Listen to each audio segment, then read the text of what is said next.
geographical formation in 18th century. Let's learn about English East India Company and the foundation of the British rule and case study of Marathas. The English East India Company and the foundation of the British rule.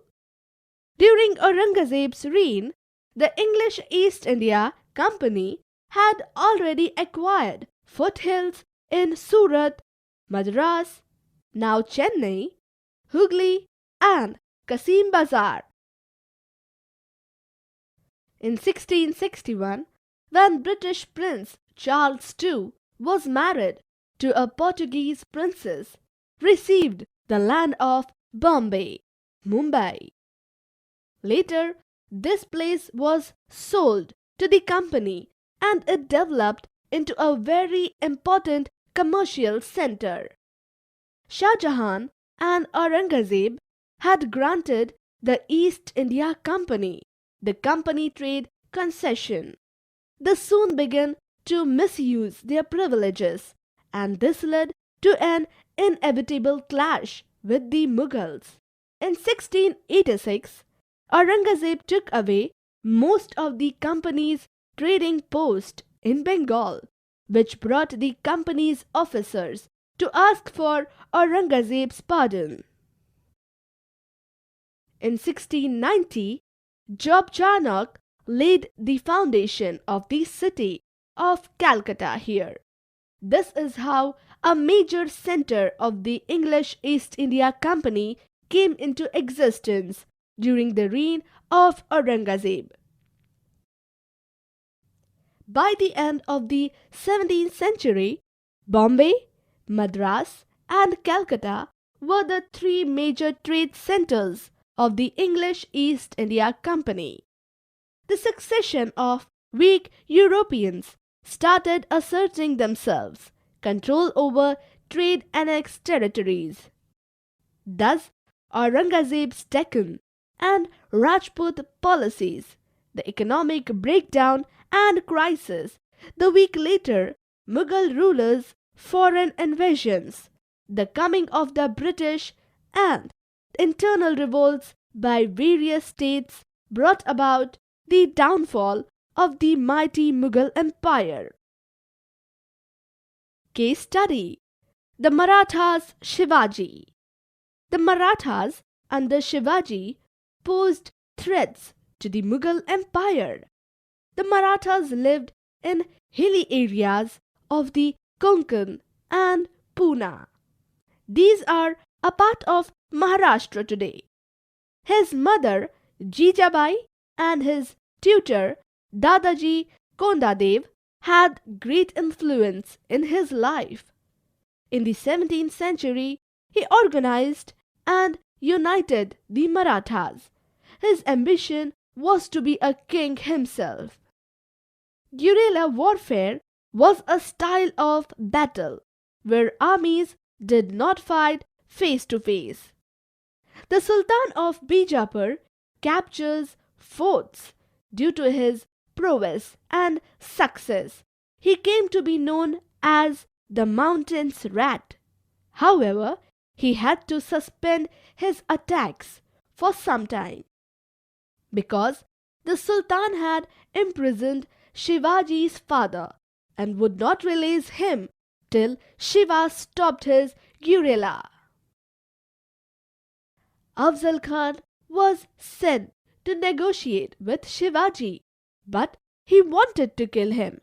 Rather, Shivaji went, well prepared, and killed Afzal Khan and defeated troops of Shaista Khan, who was sent for sudden attack at Pune by the Mughals. Shivaji attacked Surat, that helped him to increase the wealth of the Marathas. But later, Aurangzeb's officer Jai Singh subdued Shivaji, had to surrender many parts of his territory to Aurangzeb. He proclaimed himself as the emperor and adopted the title of Chhatrapati. This led to the establishment of an independent as the Mughal Empire was successful as the Mughal Empire was on decline. Rise of the Peshwa. During the reign of Shahu, the grandson of Shivaji, the power passed into the hands of the chief minister or Peshwa Balaji Vishwanath. Bajirao. Under Bajirao, the Marathas won control over Malwa, Gujarat, and areas of Bundelkhand. The prominent Maratha families of Gaikwad, Holkar, Bhosle, and Scindia became popular and helped to increase the territory of the Marathas. The Nizam of Hyderabad was defeated by him and had to pay Chautha and Sardeshmukhi. Balaji Bajirao. Under his Peshwaship, the Marathas strengthened their hold on Malwa, Gujarat, and Bundelkhand. They were paid tribute by the state of Mysore, and the defeated Nizam of Hyderabad had to give a part of his kingdom to the Marathas.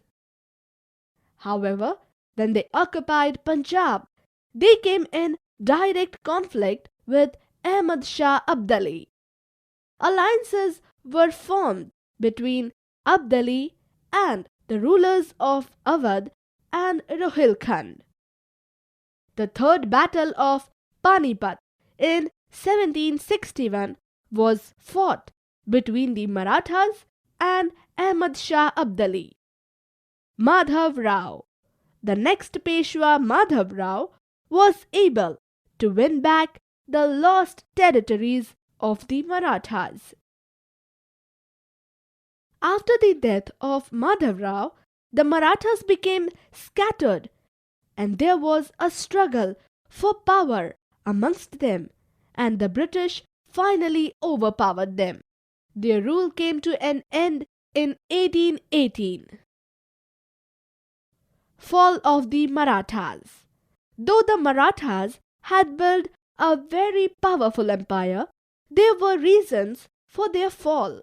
Some of the reasons are: they expanded their territories without administrating these areas well and consolidating their power. Absence of a strong central authority to coordinate the empire. They failed to develop a modern army and adopt modern techniques of warfare.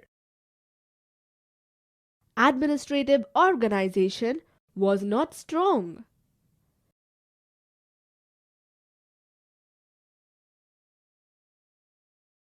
Summary. Mauzam, who assumed the title of Bahadur Shah I, succeeded Aurangzeb.